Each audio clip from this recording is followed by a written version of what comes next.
Believe Nation, we're back. Another live doing Q&A. Oh, hold on. Let me put this here. Ask us your questions. Ask us your questions. Put it down below. We're going to pin it. We're going to hold on. We're going to pin it. We're going to bring in Jeremy. We're going to have some fun, answer your questions, give some value. Mark Drager's in the house. Hold on. Let's wait for him. So here we go. We're waiting for Jeremy. I don't like Mark doing his own live. Mark is in the live right now. And so is his daughter. So it's a family affair. Here we I'm go. updating the record. Jeremy is now 3-1. Jeremy's now 3-1. There we go. 3-1. All right. It's the most wins, but the second best record. So we'll see. All right. So pop your questions down below. I'm playing a game of League of Legends. Right now I'm trying to get the silver, which is not very good. But you ask your questions. Jeremy will pick them. He'll answer first. I'll answer second, and then we'll move on to the next one. That's the format. Jeremy, what do we got? Well, one of the last questions I saw in the last live stream was what to do in isolation. So you can watch this live stream, help you get through it, and then you can also read Built to Serve. There you go. Plug in Built to That's Serve. it. That's right. I like that. This is honestly a great time, to read, learn new skills. So if you're in isolation, it's awesome. Hunker down, start getting into those dusty books on your shelf that you need to start reading, that you got the inspiration to buy and you felt so good, and then you just buried them away. You got to start pulling those out. Yeah. So I'm introverted. I spend 6 out of the 7 days a week basically by myself with my wife anyway. Right? Except for Monday, which is basically just Jeremy and Alex who come over. Every other day, it's just me and my wife at home anyway. Except if I'm traveling and doing speaking and that kind of stuff, then it gets crazy. But this is normal. This is not crazy life for me. I prefer it. This is great. This is amazing. I love isolation. And then just connecting online like this. That being said, I was talking to Alex earlier today, and he was talking about losing momentum and people are slacking off and being lazy. It's this is the time to step up. This is the time to chase down your goals and your dreams, and this is the time to go faster, right? You should look at your calendar and see how open it is and be pumped. Man, if I look at my calendar, now tomorrow is my interview day and it's all packed, but if I looked at my calendar and it was a totally free day, I would be so pumped for all the crazy work that I'm going to get done. I'm excited. And so you should be pumped. You should think about what is it that you want to build? What are you trying to create? And then how can you spend 2 weeks doing it? Are you kidding me? 2 weeks to work on something? Yeah. Man, that's how you should approach it. You get 2 weeks to work on your dream. Let's go. Well, yeah, that relates to one of the questions in the last live stream. It's what business opportunities are there right now? They've never been greater right now. Every business opportunity, apart from opening a salsa dance studio, business opportunity. Ooh. Yeah, we closed down. TDS is closed until further notice. But almost, and even that, what is Alex doing? He's filming the videos. He's filming content so that we can sell, if somebody missed a class, we can sell them the single class, or if somebody from New York wants to take our classes, they can buy the course, right? It's there's no downtime. There's only opportunity for what you want to do. So even in a local business that's paying rent, 6 figures a year in a retail space, who had to cancel all of our business, right? We're still go, grind, forward, move, opportunity. Right. Nice. I'm curious, what is Alex doing with most of his time now that he can't teach? The main priorities are he's got to make video ads. So Mark Drager from Fans has tasked him with making some video ads. So he's got to record those ads. He's got to do the videos. So he's got to find a video team. He's got to recruit somebody to help him film, and then he's got to go over the material. And in 2 days, should have at least 4 levels of material done. Nice. Which then he's got to get to editing. He's got to review that process. We've got to hire more instructors. We need more people to join the team. All the instructors are down. Nobody's doing anything. It's perfect time to talk to people and recruit them into the business, right? It's Every day, get up, go, grind, hustle, Mhm. build the business. This is the time. Yeah. All right, cool. We have another question. Here's another thing. For anybody Yeah. who's trying to, there are so many people going up live on IG, like 20 times normal. It's crazy. Every time I go to Instagram, there's multiple live streams that are happening right now. If you ever wanted to get on the radar of your heroes, now is the time to do it. Grant's going live every day. Mel's going live every day. Tom's going live every day. Patrick's going live every day. Yeah, just saw him on. Kevin Hart's going live. Dame Dash is going live. Like, everybody is going live. Whoever you look up to, chances, if there's ever a time that they're going to go live, they're sitting in their homes, not able to talk to anybody except their husband or wife. They're getting bored, and they're going live on Instagram. Like, that's the time to get in, turn your notifications on, ask your questions, get seen, get noticed. It's a massive biz dev opportunity. People are just sitting complaining. Like, get out there and start connecting. Yeah. All right, here we go. Questions are coming in now. All right. All right, are we coming up to the time to invest in the stock market with big returns? Well, no one. Jeremy loves you. Wow, I wonder why Jeremy picked this question. No. It's the first question on the list. All right. First question. So they're coming in. So what I would say is, okay, nobody can tell you when to get into the market. No one knows. What you can look at is, if you look at individual businesses or companies, and you're not looking at the market, you're looking at whether or not companies are at an attractive price, that you can buy them at a reasonable discount from what they're worth. Look at Warren Buffett, for example, and investing in great companies that, whether they go up or down, it doesn't matter. Long run, will they be more profitable in 10 years? Probably. Right now, there's some concerns about whether this is a short-term thing or a recession. Nobody can tell.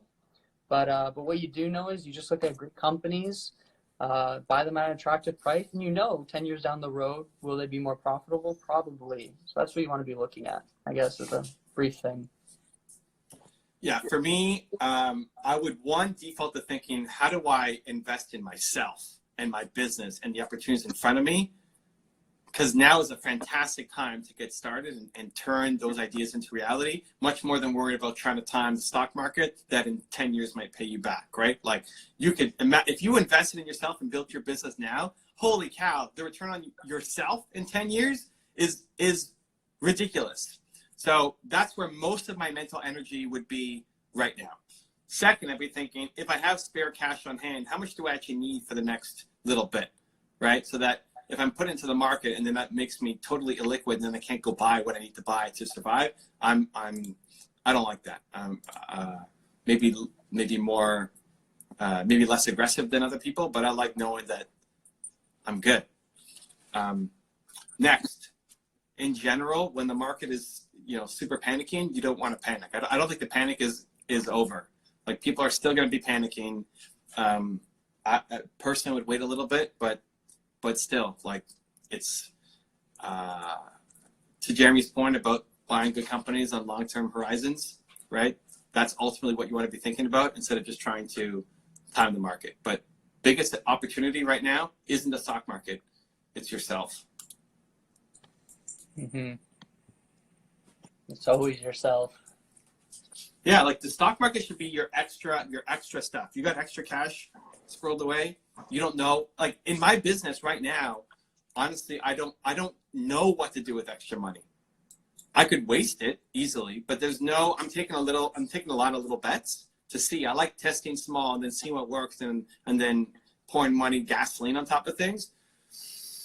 None of the little bets have worked out to the point where it's worth dumping more money on it. So I don't know. You give me $1 million extra, I say, here, take it back. I don't know what to do with it. Like, I could waste it, but I couldn't guarantee with any degree of certainty that this is going to get an absolute return. And so if you're like that, then great. Then invest it. Put it in. Go buy some companies. Awesome. Yeah. If you're not, if you know exactly what you do with the money, you know exactly how you're going to get a return, then put it into your own business and your own self, because you're going to get a bigger return than buying Amazon stock. Yeah. Even Warren Buffett, greatest investor in the world, says invest in yourself first. Dale Carnegie course. Mm-hmm. Yeah, that's the only thing he has on his wall. You want to set up your desk, put your accomplishments on there too. He's called it the greatest investment he ever made was the Dale Carnegie public speaking course. Mm-hmm. Yeah. I'm a believer in posting your wins on your wall, but I know some people aren't. Are you are a fan too, right? I mean, I've got my the Yeah, least important things on here are my YouTube plaques. Yeah. I have them here more for social proof, I guess, credibility. Like if I'm making a video about YouTube and I've got the plaque there, it helps. But I don't look at the plaques and say, oh my God, Yeah. I'm a god. Mm-hmm. For me, it's more the difficult things. So like Mark Jager recommended that I keep my neck braces. I was just going to throw them away. Like they're nasty. I wore them all day, every day, 23 hours and 50 minutes a day for 90 days, right? They're gross. I said, no, you got to keep them as like a trophy. And I'm glad I did because they remind me of the hard work that I put in to get through all that, to stay on my tour, to keep pushing, to do speeches while broken neck and concussion. Or like the first thing I ever bought, I'm looking at right now, my skateboard on my wall up there. It's a piece of junk skateboard, but the $40 that I saved up to buy that thing meant a lot to me. Much more than, I don't know, anything else. The wins. Yeah, I don't like to celebrate. Yeah, but you don't like diminish them. Because you hear some like Olympians, for example, where they win the gold medal and then they throw away the medal. I don't know. That seems very negative, like toxic. Yeah, I wouldn't throw it away. I mean, I've got in my cupboard a bunch of stuff that could be considered trophies that I just don't know what to do with. I don't want to have 1,000 things around. So yeah, so I get more motivated by the things that I remember the work and the effort that went into making that happen, much more than, hey, look at me, I got a gold play button. Right. Yeah. When I see the gold play button, I don't think about 11 years of work, or I got that, I guess, 2 years ago, 9 years of work. It doesn't register that I did 9 years of crazy work and 5,000 something videos to earn that, right? It doesn't. Maybe it should. Like I think if I thought about it that way, I'd be like, look at that, I'm kick-ass, right? I love that. But I do with the neck braces. So I think it's more the story you tell yourself. If I can tie it to effort and hard work, I'm jazzed. Right. Yeah. Yeah. I love that. That mentality. Okay, there we go. Keep that for the rest of my life. All right, here we go. I gotta go make a video on TikTok about that so you can watch Oh, it. God. I hope that platform dies. Okay, I get to play Timo. This is great. Finally, I get to play my champion. Good. All right. Platform. He's such a crusty old young man. It's crazy. Here's a question. Okay. I'm not the only one my age. Like TikTok is such a weird place because it's so interesting because your generation loves it, whereas people in their 20s, they hate it. So no, that's not true. People in their 20s do not hate TikTok. But the people who are in their 20s, people who are your age who hate it, are super close-minded people. It's not a Jeremy Stickney. Well, that's a pretty big generalization. Yes, it is. But less so than yours when you've made a sweeping generalization to say everybody my age doesn't like it. Okay, true. Very true. All right, what's next?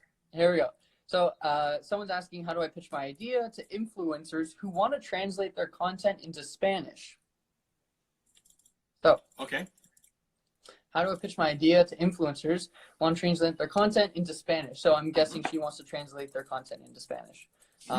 Well, I would go find the people you really look up to that you would love to translate their content into Spanish.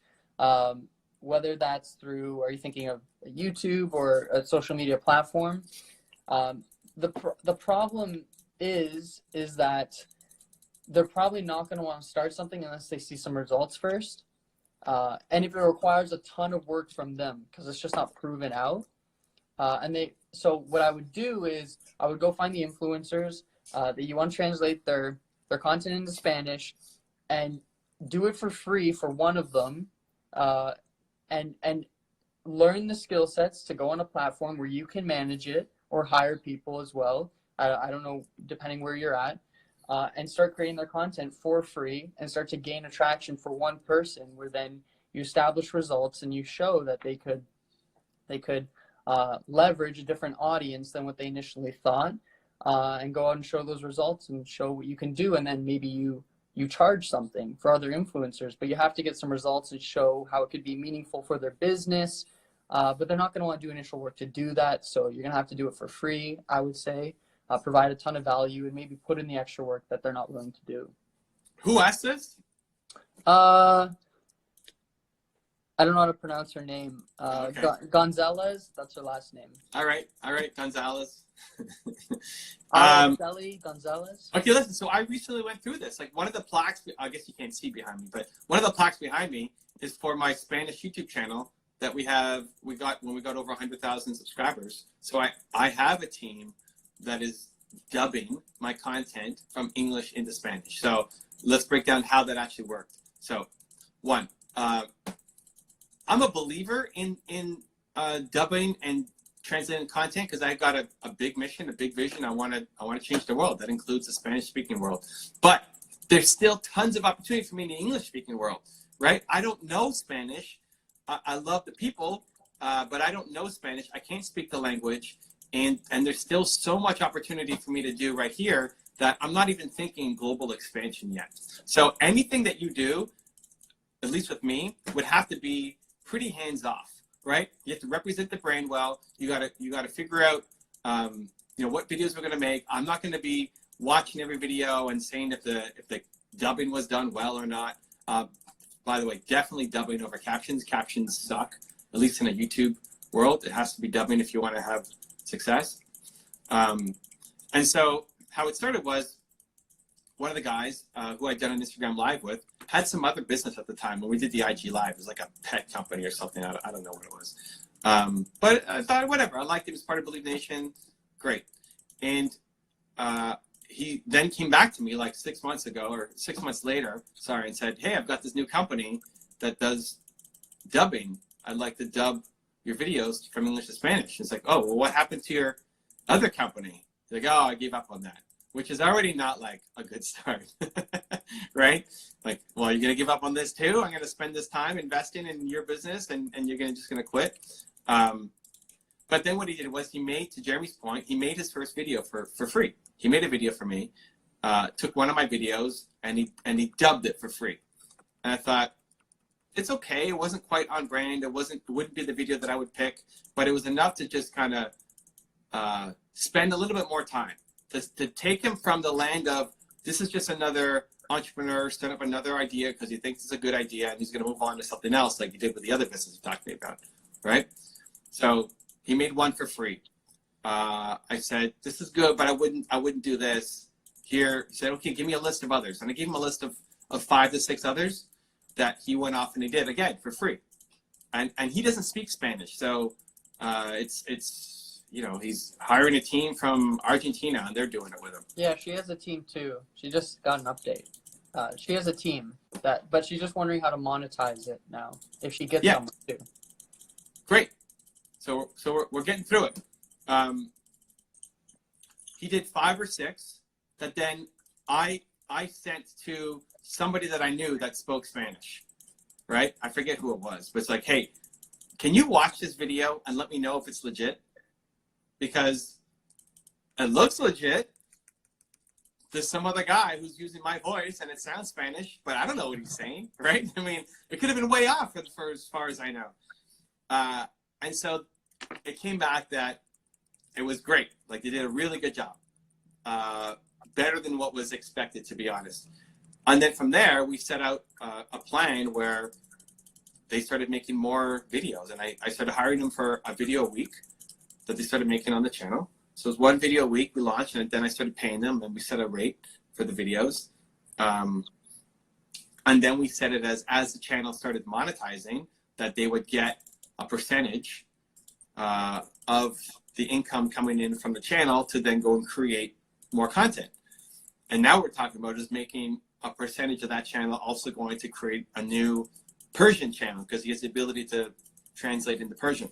So all my other business opportunities don't flow as well. Like my books aren't really in Spanish. It's hard to monetize anything else. So it's just basically going off of what YouTube will pay you, which is why YouTube is a great place to start doing it, because you can actually monetize it. You can see money coming in as opposed to just, numbers growing on a social media account, right? And then he's using my name to go off and get other people, right? So he did a couple for free for me. I liked it enough to hire him to do more work. And now he's using my name to go get other people. And I'm paying him every month to make more and more content. And as the videos make more, he's getting paid more.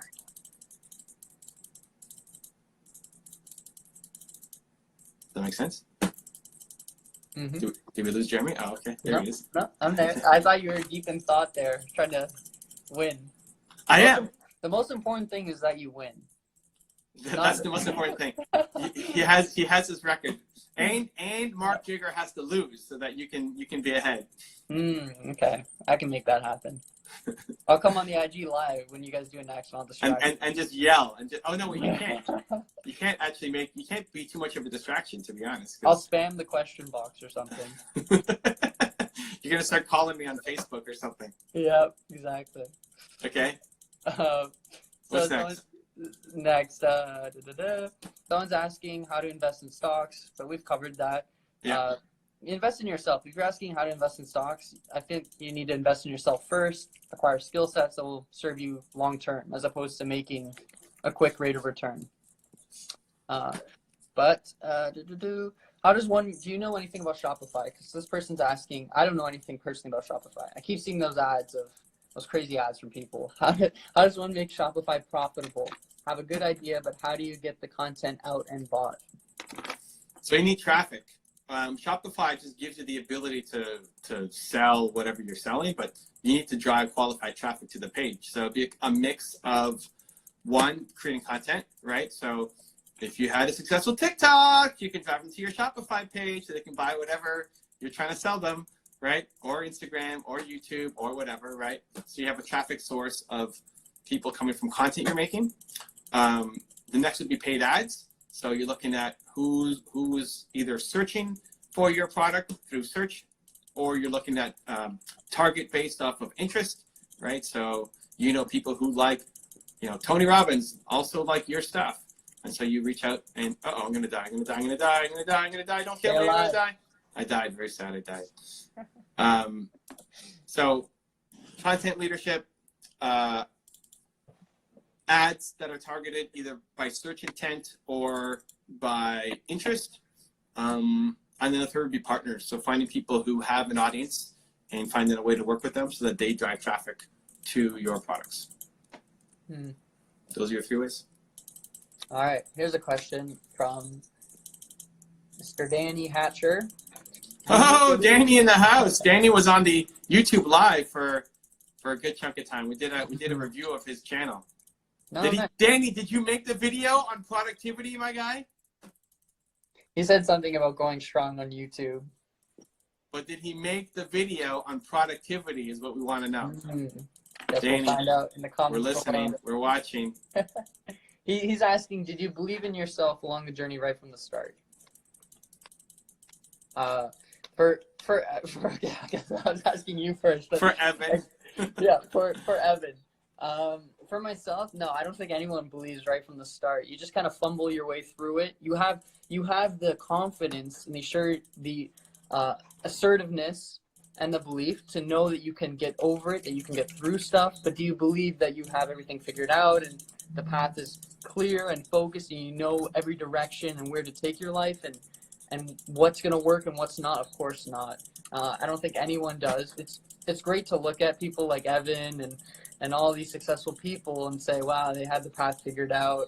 They must have known everything they're doing. But no, it's, figuring out and taking the best course of action.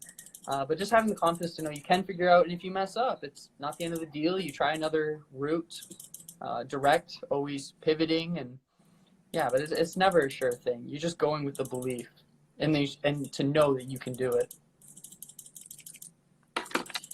Yeah, to Jeremy's point, I still don't believe myself enough, right? Like the biggest problem in my business is that I don't believe in myself to get to the next level. Like this is a never-ending game. I'm just where I'm at is easy to see, and the next step forward is easy to see. But to think that I am whatever the like bigger version is, that's the problem. I don't believe in myself yet to go off and do it, which is why I'm still following my own channel. Like I still need my channel for myself because I need that content to remind me to continuously play a bigger game.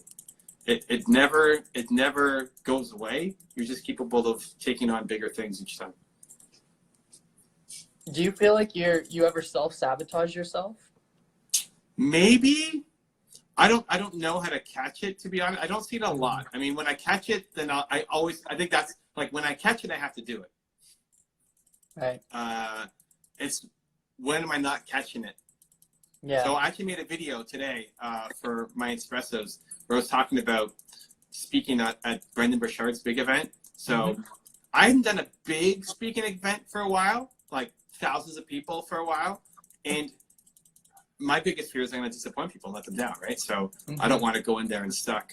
And in my head, everybody's there for me. And if I fail, it's like the whole event is ruined, right? Which is ridiculous. Like it's a 4-day event. I'm speaking for 1 hour. But if I suck, then the whole event is terrible, right? Like but that's the way that I think, right?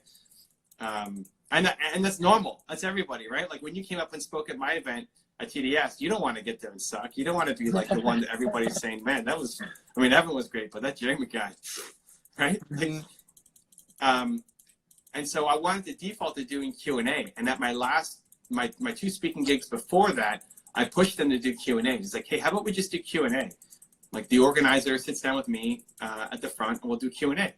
And in my head, I love it because I get to actually answer the questions that people want to hear, which is true. But it's also easy in that I don't have to prepare anything. You just got to show up. I don't have to worry about like slides not working, although I haven't used slides in a while, but I don't have to worry about anything. I just go and show up and whatever happens, happens. But when it's a speech, you got to be on the ball.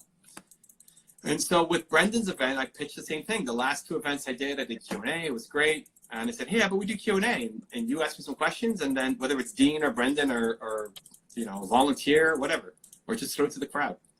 And they said, no, we don't want to do that. And I'm like, really? No, it's good. I mean, it's worked. They just did it at the last 2 events. It's awesome. No, Brendan doesn't want to do that. So now what do I do, right? Right. Okay, well, I'll do it. Right? So even though it wasn't what I wanted to do, it was not comfortable, I had to then go prepare a speech, which I didn't want to have to do. I still did it, and it was great. Like, it was amazing. It was so amazing that they brought me back to Puerto Rico, and then they brought me back again to his mastermind, right? Like, it all worked out, but it almost didn't. If I just was stubborn and said, no, I only do Q&A, which is what was in my head. Like, I would rather just do Q&A. That's what I wanted to do. So I didn't allow it to sabotage myself, but it was close. Like I could have. Yeah. So, but I'm sure otherwise there are moments where I do. I just though. I don't even know how little. Like I think the difficulty is knowing that you're self-sabotaging. Most people don't know. Even myself, you don't know that you're self-sabotaging. So it's catching it when you do know. Yeah. And then when you do, like, doing something about it. As opposed to just playing small, which is what most people do. They recognize they're afraid, but they still don't do anything. That drives me nuts, at least for me. I'm not allowed. Like if I recognize that if I don't catch it, it's one thing. But if I catch it, then we're doing it. We have to do it. There's no option. Like, this has to happen. It's almost better to be ignorant in that case. It's better to be ignorant than to catch it and not do it. Yeah. But the best is that's why, like, your channel and, like, impact theory, these books, anything with, like, the self-development and social media, implementing this, and people, when they watch a Top 10 Rules to Success, it's so funny because it's like, the moment you watch it, you can't not do anything. That's the hope, right? That's the hope, was that it forces you to to play a bigger game. I think in the long run, you're right. I think on a one-off, you never know. Maybe it's a bad episode. Maybe you hate Evan Carmichael. Maybe Tom Billy drives you nuts. Like, I don't know. So it doesn't connect. But if you're doing it every day, if you're watching a video from somebody that you're learning from every day, like, you can't help but be pulled forward. It's just a question of how quickly. Or else you'll be miserable for the rest of your life. You'll stop watching. Like, you can't help it. If you watch my channel every day, any of them, you will be pulled forward. It's just not possible. Yeah. It's not possible not to. And that's the same thing for anything personal development, whether it's me or Brendan or Tony or Dean or any of those guys. So that's what, like, when people, like my friend group or anyone I know my age, like, they ask, where should I go to learn XYZ or whatever? I always just say, Top 10 Rules to Success, Impact Theory, Tony Evan Robbins Carmichael, book. that's right. Yeah, Built to serve. It's so great because, like, you become dangerous. You know enough to then just be dangerous enough so that you have hope, belief, confidence to know you can do it. So if you don't do anything, ooh, it's gonna burn. So yeah, it is really cool. I think that's what your channel should be known for. What? The lure, casting the lure, dragging what? people back in, and then there's no escape. They have to build momentum in their life. Yeah, I mean, it is. I don't position it that way because nobody's going to watch anything. Yeah, of course. We're going to trap you so that we're forcing you to do this, right? Like, nobody's going to... So you got to be a lot softer on the intro, but that's what ends up happening. Yeah, That's exactly what happens. We're going to pull you forward, whether you like it or not, and then you're going to say thank you afterwards. Yeah. All right, here we go. How do I compete with established biz in search of partnership, especially in times where big biz will be looking for security? So, I guess, how do you compete with established? And then I think you want to join a partnership or something if they're looking for a partnership and how you fit in there. I would look at, I didn't really understand the question. Can you read it again?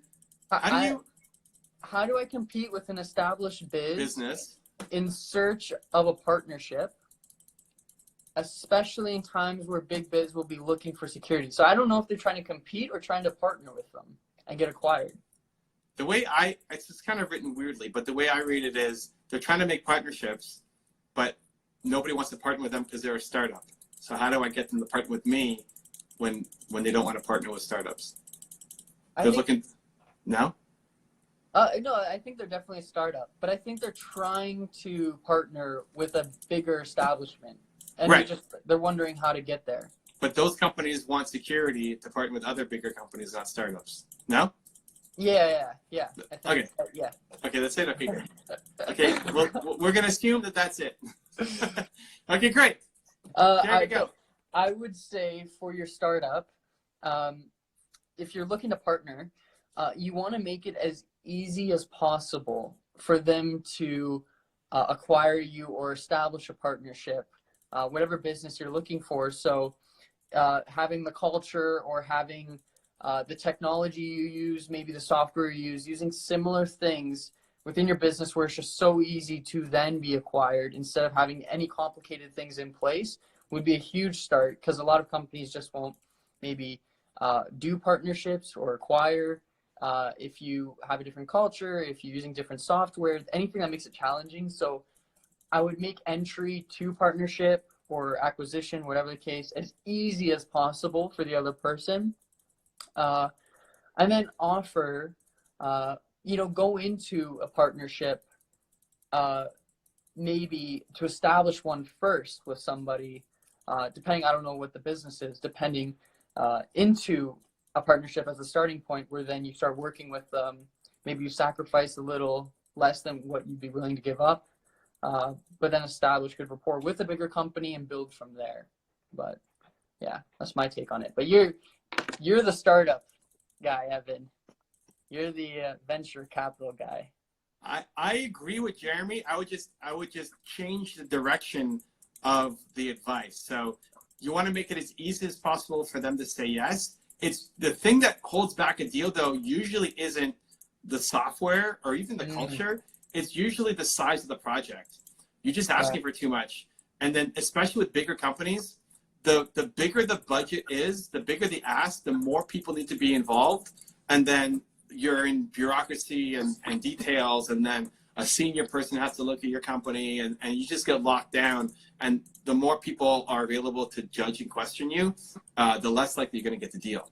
So the best thing you can do, I mean, to Jeremy's point about software and stuff, whatever, switch, like change, figure out what their process is and match it. Easy, right? Makes sense if you're going to land a big deal. You find your champion. So who's the person inside the company who loves you, who believes in you, who's cheering for you? And often it's on a limited time window because people switch jobs so often at big companies that they may only be there for 2 years or less. And so you got a limited time to make something happen. Okay, so you find your champion. You make a sizable enough deal that it matters, but where it's only one person that has to be involved, which is the decision maker. Like the person you contact is a decision maker. They are, but only for a certain amount of money. What's their budget? And then play within that range only. So you can get your first deal so that you're in the system, right? I want to be in the system. I don't want to have to do a big bid with 18 other companies. You're in their system. You're in their accounting department. You're set up. Even if it's like a $3,000 deal, it might be nothing for you. It's definitely nothing for them, but it gets you started. It's the biggest thing that you're missing. And then from there, you try to keep working on bigger projects. Like you get your $3,000 deal, and your goal with that is to be the best supplier they've ever seen in their life, right? Like if Jeremy's working with a client for YouTube, he should be the best consultant they've ever worked with in their life. Forget about YouTube, the best consultant, period. So that when they're talking to their friends, like, Jesus, I got this guy, Jeremy. This guy's kick ass. He's unbelievable, right? That's your goal. So your goal when you're inside the company, most providers suck. Most providers do just enough so that they don't get fired, right? They don't really care about the projects, most people.